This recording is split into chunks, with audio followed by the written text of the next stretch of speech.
सानू लुटिया जा रहा है। अपनी लुट के विरुद्ध लड़ना ही पेगा, दूजा चारा नहीं है। सरकार बदल के देख ली है, एक दी गई दूजे की आई, पर होया कि पॉलिसी नहीं बदली, चेहरे बदले ने, बंदे बदले ने, उस पार्टी के भज के दूजे टुर जाते हैं। चेहरे बदले ने, नीति नहीं बदली, उस तरह लुट रहे हैं। अज साडी MSP की मंग है। असीं अमित शाह जी नूं सवाल किया, तुसीं रोज़ टेलीविजन दे विच बोलदे हो भी असीं MSP है सी, MSP रहेगा।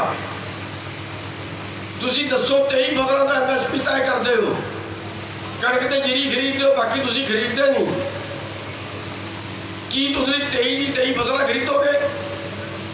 कहते नहीं खरीदते। आंकड़ा सामने आया कि साडी 23 फसलें जो MSP से बिकदियां ने पूरे देश दियां ते 17,25,000 करोड़ रुपया देश के किसानों को मिलता है। पर अज जो रेट से साडी बिक रही है, अज साडी जेब च रुपया आ रहा 13 साढ़े 13 लाख करोड़, यानी करीब 3.5 तो 4 लाख करोड़ रुपये का पर साल नुकसान। 2 साल पहले रिपोर्ट आई है, उस रिपोर्ट के कहा है कि पिछले 15 सालों के 45 लाख करोड़ रुपया MSP तो घट मिले देश के किसानों को। जे सानू मिलता, जे सानू पैसा मिलता तो अज सानू सुसाइड करने की लोड़ नहीं सी पैनी, कर्जे के दब के आत्महत्या करने की लोड़ नहीं सी पैनी, पर कर रहे हैं। पिछले 20 सालों के 3.5 तो 4 लाख किसान आत्महत्या करके ने कर्जे तो परेशान किए हुए, बिना रिकॉर्ड के किन्ने ने उन्होंने गिनती नहीं है। पूरे देश के किसानों के कर्जा 7-7.5 लाख करोड़ का है। एग्रो इंडस्ट्री का कर्जा वक् कर दिए। इन्ने कर्जे के विच हर साल भी 25,000 किसान मरता है।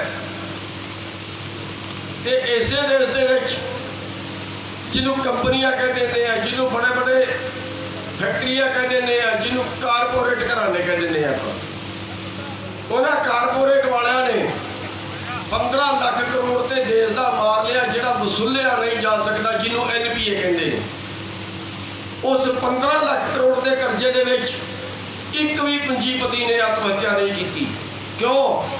उन्होंने वास्ते कानून हो रहा है, तुहाडे वास्ते कानून हो रहा है। वोटां तुसीं पा के बनाते हो, लोकतंत्र तुहाडा है। आजाद देश नूं तुसीं कराया, कुर्बानियां देश वास्ते तुसीं दित्तियां ने, फौज के मुंडे तुहाडे शहीद होंदे ने।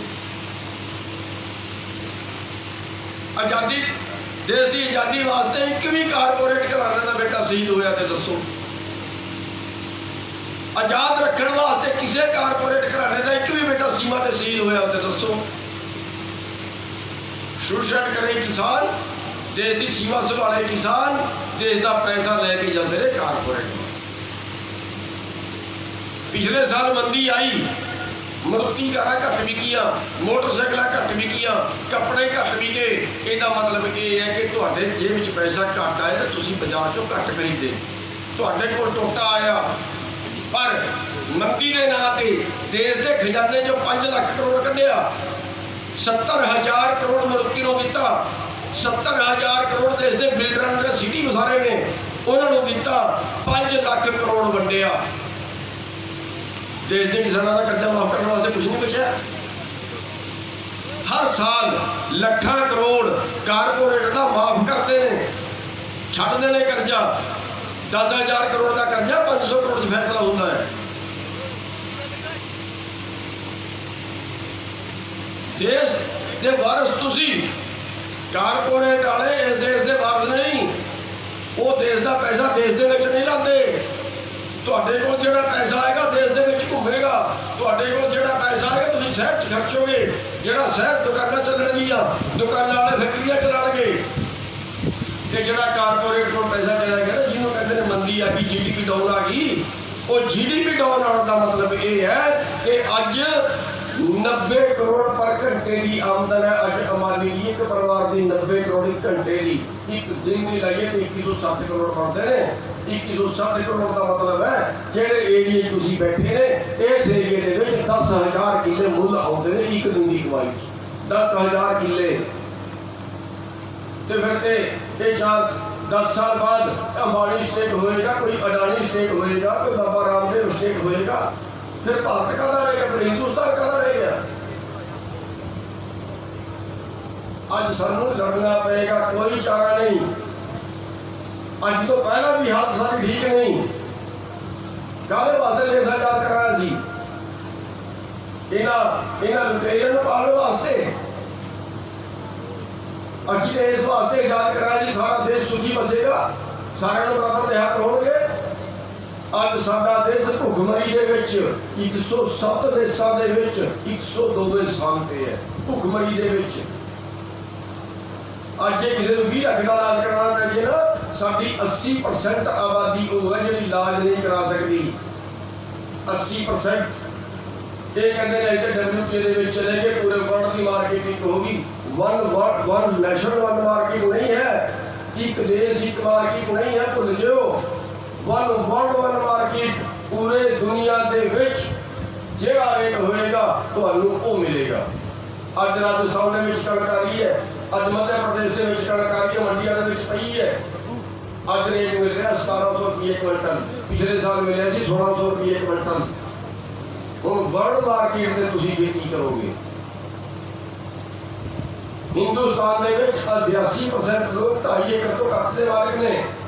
वो 2.5 एकड़ वाला किसान अमरीका के एवरेज है 10 किलोमीटर, 10 वर्ग किलोमीटर के किले नहीं है। तो को 5 किले, उन्होंने को 5000 किले है। 5 किले वाला 5000 किले वाला मुकाबला करेगा किवें? उन्होंने 43 लाख रुपये पर किसान सबसिडी है, इतने की दे रहे हैं। उत्थे खेती बिजनेस है, इतने खेती साडी जीविका है। वो जीविका साडे बखोरे ने।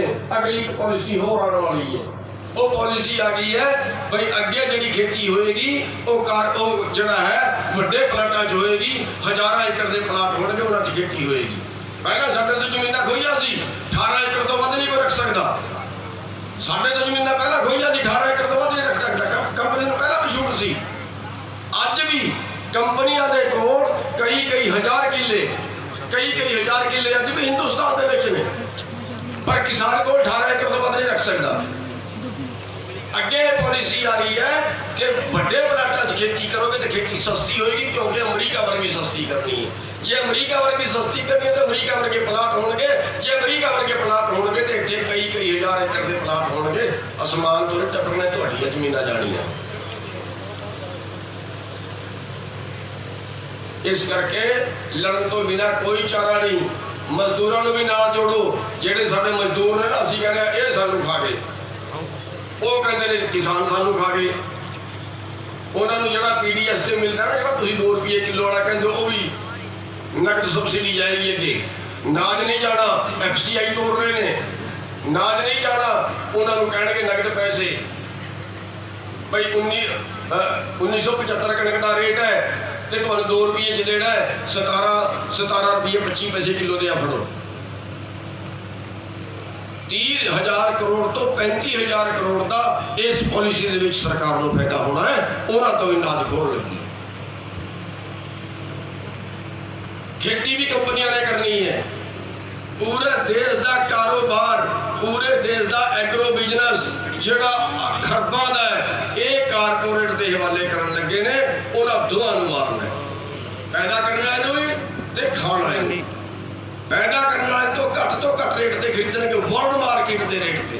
तुसीं सस्ता दे तो तुहाडा लैणगे, जे तुसीं सस्ता ला दिया अमरीका तो मंगाणगे, आस्ट्रेलिया तो मंगाणगे, ब्राजील तो मंगाणगे। जिथों सस्ता मिलेगा पूरी दुनिया चो उतों खरीदणगे, ते जिथे महंगा बिकेगा, जे तुसीं महंगा लेना तुसीं ले लिया जे पाकिस्तान वाले लैणगे उत्थे बेचणगे, ते बांग्लादेश वाले लैणगे उत्थे बेचणगे। अगली पॉलिसी ये आ गई ਤੇ ਬਲੈਕ ਕਰਨੀ ਹੈ। 4 ਸਾਲ ਪਹਿਲਾਂ ਦਾਲ ਤੇ ਸਟਾਕ ਸੀਮਾ ਹਟਾਈ ਸੀ, ਉਹੀ ਦਾਲ ਸੀ ਜਿਹੜੀ ਪਿਛਲੇ ਸਾਲ 50 ਰੁਪਏ ਸੀ, ਉਸ ਸਾਲ 200 ਰੁਪਏ ਸੀ। ਰਿਕਾਰਡ ਕਢਾ ਕੇ ਵੇਖਿਆ ਤੇ ਦਾਲ ਪਿਛਲੇ ਸਾਲ ਨਾਲੋਂ ਜ਼ਿਆਦਾ ਹੈ। ਇੱਕ ਗੁਪਤ ਚਿੱਠੀ ਮਹਾਰਾਸ਼ਟਰ ਸਰਕਾਰ ਨੇ ਲਿਖੀ, ਪੂਰੇ ਦੇਸ਼ ਨੂੰ ਪਤਾ ਨਹੀਂ ਲੱਗਿਆ। 7 ਜਾਂ 8 ਲੋਕਾਂ ਨੇ ਪੂਰੇ ਦੇਸ਼ ਦੀ ਦਾਲ ਖਰੀਦ ਕੇ ਰੱਖੀ। ਇਹ ਹੋਏਗਾ ਤੁਹਾਡੇ ਨਾਲ। ਪੈਦਾ ਕਰਨਾ ਨਹੀਂ, ਕੇਵਲ ਕਿਸਾਨਾਂ ਦਾ ਨਹੀਂ, ਜਿਹੜੇ ਖਾਣ ਵਾਲੇ ਨੇ ਉਹਨਾਂ ਨੂੰ ਵੀ ਨਾਲ ਜੋੜੋ। ਖਾਣ ਵਾਲਿਆਂ ਦਾ ਮੈਟਰ ਹੋਰ ਜ਼ਿਆਦਾ ਹੈ। ਅੱਜ ਸਾਨੂੰ ਪੂਰੇ ਦੇਸ਼ ਨੂੰ ਇਕੱਠੇ ਹੋਣ ਦੀ ਲੋੜ ਹੈ। ਤੁਹਾਡਾ ਕਾਰੋਬਾਰ ਵੱਖਰਾ ਖੋਲਣਗੇ, ਮਜ਼ਦੂਰਾਂ ਦਾ ਕਾਰੋਬਾਰ ਵੱਖਰਾ ਖੋਲਣਗੇ। ਅੱਜ ਮਜ਼ਦੂਰਾਂ ਦੇ ਵੀ ਸਾਰੇ ਕਾਨੂੰਨ ਤੋੜ ਕੇ ਪਾਸੇ ਮਾਰੇ। ਪਹਿਲਾਂ 8 ਘੰਟੇ ਕੰਮ ਲੈ ਸਕਦੇ ਸੀ, ਹੁਣ 16 ਘੰਟੇ ਕੰਮ ਲੈ ਸਕਦੇ। ਮਜ਼ਦੂਰਾਂ ਦੇ ਵੀ ਸਾਰੇ ਕਾਨੂੰਨ ਤੋੜਦੇ। ਪਹਿਲਾਂ ਓਵਰ ਟਾਈਮ ਮਿਲਦਾ ਸੀ, ਹੁਣ ਓਵਰ ਟਾਈਮ ਬੰਦ। ਹੁਣ ਜਿੰਨੇ ਘੰਟੇ ਕੰਮ ਕਰੇਗਾ ਉਨੇ ਘੰਟੇ ਦੀ ਪੇਮੈਂਟ। ਮਜ਼ਦੂਰਾਂ ਦੇ ਵੀ ਸਾਰੇ ਕਾਨੂੰਨ ਤੋੜਦੇ। ਤੇ ਜੇ ਸਾਰੇ ਦੇਸ਼ ਦੀ ਰੋਟੀ ਚੰਦ ਲੋਕਾਂ ਦੇ ਗੋਦਾਮਾਂ 'ਚ ਕੈਦ ਹੋ ਗਈ, ਫਿਰ ਉਹ ਭਾਵੇਂ ਤੁਹਾਨੂੰ ਦੇਣ ਤੇ ਭਾਵੇਂ ਨਾ ਦੇਣ, ਜੇ ਦੇਣ ਤੇ ਕਿਸ ਰੇਟ ਦੇ ਦੇਣ, ਇਹ ਉਹਨਾਂ ਦੀ ਮਰਜ਼ੀ ਹੋਏ। ਜੇ ਸਾਡੇ ਹੱਥ 'ਚ ਕੁਝ ਨਹੀਂ ਹੈ। ਤੇ ਭੋਜਨ ਜਿਹੜਾ ਹੈ, ਰੋਟੀ ਜਿਹੜੀ ਹੈ, ਇਹ ਕਿਸੇ ਦੀ ਜ਼ਗੀਰ ਨਹੀਂ ਹੁੰਦੀ, ਕਿਸੇ ਨੇ ਪੈਦਾ ਨਹੀਂ ਕੀਤੀ ਹੁੰਦੀ। ਇਹ ਪੈਦਾ ਕਰਦਾ ਉੱਪਰ ਵਾਲਾ। ਸੈਲ ਪੱਥਰ ਵਿੱਚ ਜੰਤ ਉਪਾਏ ਤਾਕਾ ਰਿਜਕ ਆਗੇ ਕਰ ਧਰਿਆ। ਅਸੀਂ ਨਹੀਂ ਪੈਦਾ ਕੀਤਾ, ਉਸ ਮਾਲਕ ਨੇ ਪੈਦਾ ਕੀਤਾ। ਜਿਹੜਾ ਪੱਥਰ ਦੇ ਵਿੱਚ ਕੀੜਾ ਪੈਦਾ ਹੋਇਆ ਨਾ, ਉਹਦੇ ਵਾਸਤੇ ਵੀ ਰਿਜਕ ਪੈਦਾ ਕੀਤਾ ਹੈ। ਜਿਹੜੇ ਪਸ਼ੂ ਪਕਸ਼ੀ ਪੈਦਾ ਹੋਏ ਉਹਨਾਂ ਵਾਸਤੇ ਵੀ ਰਿਜਕ ਪੈਦਾ ਕੀਤਾ ਹੈ। ਇਨਸਾਨ ਵਾਸਤੇ ਵੀ ਰਿਜਕ ਪੈਦਾ ਕੀਤਾ ਹੈ। ਇਹ ਕਿਸੇ ਦੀ ਜ਼ਗੀਰ ਨਹੀਂ ਹੁੰਦੀ। ਜੇ ਉਸ ਭੋਜਨ ਨੂੰ ਕੋਈ ਆਪਣੀ ਤਿਜੋਰੀ ਦੇ ਵਿੱਚ ਆਪਣੇ ਗੋਦਾਮ ਦੇ ਵਿੱਚ ਕੈਦ ਕਰਦਾ ਹੈ, ਉਹਦੇ ਤੇ ਕੋਈ ਕਬਜ਼ਾ ਕਰਦਾ ਹੈ, ਇਹ ਪ੍ਰਕਿਰਤੀ ਦੇ ਵਿਰੁੱਧ ਹੈ, ਉਸ ਮਾਲਕ ਦੇ ਵਿਰੁੱਧ ਹੈ। ਤੇ ਉਹ ਅੱਜ ਹੋ ਰਿਹਾ ਹੈ। ਇਹ ਜਿਹੜਾ ਇੰਨਾ ਵੱਡਾ ਅੰਦੋਲਨ ਚੱਲ ਰਿਹਾ ਹੈ ਨਾ, ਇਹ ਬੰਦਿਆਂ ਦੀ ਔਕਾਤ ਨਹੀਂ ਚਲਾਉਣ ਦੀ, ਸਾਡੀ ਔਕਾਤ ਨਹੀਂ ਅੰਦੋਲਨ ਚਲਾਉਣ ਦੀ। ਇਹ ਉਹ ਮਾਲਕ ਖੁਦ ਚਲਾ ਰਿਹਾ, ਉਸ ਮਾਲਕ ਦੀ ਕਰੋਪੀ ਹੈ। ਤੇ ਅੱਜ ਜਿਹੜਾ ਮੋਦੀ ਮੰਨਦਾ ਨਾ, ਮੈਂ ਤਾਂ ਇਹਨਾਂ RSS ਵਾਲਿਆਂ ਨੂੰ ਕਹਿਣਾ ਕਿ ਵੀ ਇਹ ਤੁਹਾਡਾ ਵੀ ਸੱਤਿਆਨਾਸ਼ ਕਰਾ ਕੇ ਜਾਏਗਾ। ਤੁਸੀਂ ਜਿਹੜੇ ਲੜਦੇ ਰਹੇ ਹੋ, ਇਹ ਤੁਹਾਡਾ ਵੀ ਸੱਤਿਆਨਾਸ਼ ਕਰਾ ਕੇ ਜਾਏਗਾ। RSS ਦਾ ਏਜੰਡਾ ਕਾਰਪੋਰੇਟ ਰਾਜ ਨਹੀਂ ਸੀ, ਕੰਪਨੀਆਂ ਦਾ ਰਾਜ ਨਹੀਂ ਸੀ। ਅੱਜ ਉਹੀ ਪੈਸੇ ਤੋਂ ਸੱਤਾ ਤੇ ਸੱਤਾ ਤੋਂ ਪੈਸਾ। ਅੱਜ ਰਾਜ ਸਭਾ ਦੇ ਅੱਧੇ ਮੈਂਬਰ ਕਾਰਪੋਰੇਟ ਦੇ ਮਾਲਕ ਨੇ। ਜਿਹੜਾ ਕਰਨਾਲ ਦਾ 35,000 ਕਰੋੜ ਮਾਰ ਕੇ ਭੱਜਿਆ, ਸੁਭਾਸ਼ ਚੰਦਰਾ ਰਾਜ ਸਭਾ ਦਾ ਮੈਂਬਰ ਹੈ। ਵਿਜੇ ਮਾਲਿਆ ਰਾਜ ਸਭਾ ਦਾ ਮੈਂਬਰ ਹੈ। ਨੀਰਵ ਮੋਦੀ, ਕਿਹਨੂੰ ਗਿਣੋਗੇ? ਸਾਰੇ ਦੇਸ਼ ਦੇ ਮਾਲਕ ਜਦੋਂ ਦੇਸ਼ ਦੇ ਮਾਲਕ ਜਦੋਂ ਬਾਹਰ ਹੀ ਖੇਤ ਨੂੰ ਖਾਣ ਲੱਗੇ ਤੇ ਬਚੇਗਾ ਕਿਵੇਂ? ਇਹ ਤੁਹਾਨੂੰ ਸਾਰਿਆਂ ਨੂੰ, ਸਾਰੇ ਦੇਸ਼ ਵਾਸੀਆਂ ਨੂੰ ਇਕੱਠਾ ਹੋ ਕੇ ਸੋਚਣਾ ਪਏਗਾ। ਸਾਰਿਆਂ ਦਾ ਕਾਰੋਬਾਰ ਇਕੱਲੇ ਤਾਂ ਖੋ ਕੇ ਖਾਣਗੇ। ਜੇ ਇਕੱਠੇ ਨਾ ਹੋਵੇ ਤੇ ਆੜਤੀ ਵੀ ਤਬਾਹ, ਮਜ਼ਦੂਰ ਵੀ ਤਬਾਹ, ਕਿਸਾਨ ਵੀ ਤਬਾਹ। ਆ ਜਿਹੜੇ ਸ਼ਹਿਰ ਵਾਲੇ ਦੁਕਾਨਾਂ ਵਾਲੇ ਨੇ ਨਾ, ਇਹਨਾਂ ਦਾ ਕਾਰੋਬਾਰ ਵੀ ਖੋ ਕੇ ਲੈ ਗਏ। ਮੌਲ ਵਾਲੇ ਖੋ ਕੇ ਲੈ ਕੇ ਜਿਹੜੀ ਬਾਕੀ ਕਸਰ ਹੈ, ਉਹ ਕੰਪਨੀਆਂ ਨੇ ਸਿੱਧਾ ਆਨਲਾਈਨ ਡਿਲੀਵਰੀ ਕਰਤੀ। ਸਿੱਧਾ ਤੁਸੀਂ ਘਰ ਬੈਠੇ ਸਮਾਨ ਮੰਗਾਓਗੇ, ਪਹੁੰਚੇਗਾ, ਭਾਵੇਂ ਨਕਲੀ ਪਹੁੰਚੇ ਤੇ ਭਾਵੇਂ ਅਸਲੀ ਪਹੁੰਚੋ, ਦੁਕਾਨ ਵਾਲੇ ਮੱਖੀਆਂ ਮਾਰਨਗੇ। ਉਹਨਾਂ ਦਾ ਕਾਰੋਬਾਰ ਵੀ ਗਿਆ। ਸਾਥੀਓ, ਅੱਜ ਸਾਨੂੰ ਲੋੜ ਹੈ ਸਾਰਿਆਂ ਨੂੰ ਇਕੱਠੇ ਹੋ ਕੇ ਲੜਨ ਦੀ। ਭਾਵੇਂ ਮਜ਼ਦੂਰ ਹੈ, ਭਾਵੇਂ ਕਿਸਾਨ ਹੈ, ਭਾਵੇਂ ਦੁਕਾਨ ਵਾਲੇ ਹੈ, ਭਾਵੇਂ ਵਪਾਰੀ ਹੈ, ਬੜੇ ਵਪਾਰੀ ਛੋਟੇ ਵਪਾਰੀਆਂ ਨੂੰ ਖਾ ਕੇ, ਭਾਵੇਂ ਆੜਤੀ ਹੈ। ਆਪਣੇ ਪਿੰਡਾਂ ਦੇ ਵਿੱਚ ਜਿਹੜੇ ਸਾਡੇ ਬਹੁਜਨ ਸਮਾਜ ਦੇ ਲੋਕ ਨੇ, ਉਹਨਾਂ ਨਾਲ ਵੀ ਸੰਪਰਕ ਕਰੋ, ਉਹਨਾਂ ਭਰਾਵਾਂ ਨੂੰ ਇਕੱਠੇ ਜੋੜੋ।